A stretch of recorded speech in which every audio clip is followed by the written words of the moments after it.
50 ans, 50 femmes. C'est le programme que propose le quotidien Libération pour célébrer son demi-siècle d'existence. Un mois après la parution de son premier numéro naissait Sophia Aram, Attrape, Yveline. Des années plus tard, le journal fondé par Jean-Paul Sartre lui consacre un long portrait dans le cadre de cette série sur des femmes nées en 1973. L'humoriste quinquagénaire se prête volontiers à l'exercice et mène l'entretien sans aucun tabou.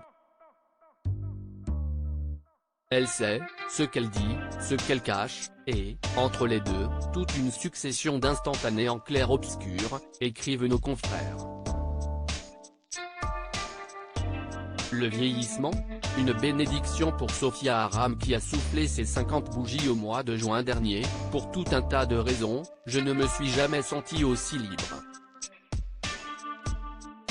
Elle précise ensuite, le fait d'avoir 50 ans et, depuis un an, de ne plus avoir d'utérus, ça m'a libérée de quelque chose. Je suis sortie de la matrice, de ma fonction reproductrice. Mon corps n'appartient plus qu'à moi. Si elle n'en oublie pas moins qu'elle est l'heureuse mère d'un grand garçon, actuellement en fin d'études, la chroniqueuse de France Inter aime profondément l'idée de ne plus pouvoir l'être.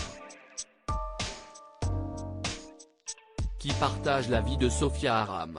L'autre homme dans la vie de Sophia Aram, c'est son conjoint. Benoît Cambillard. Le couple s'est rencontré sur les bancs du lycée. Elle est dans la lumière. Lui est resté dans l'ombre. Elle est athée. Lui, protestant.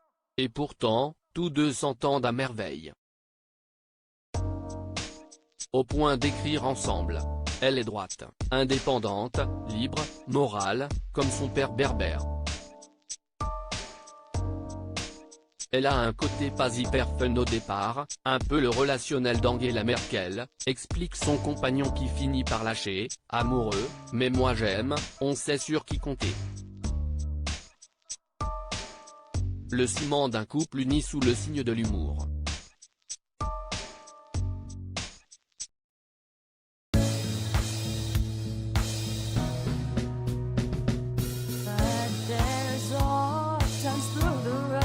I think you can let me know. Sit down, sit back, let me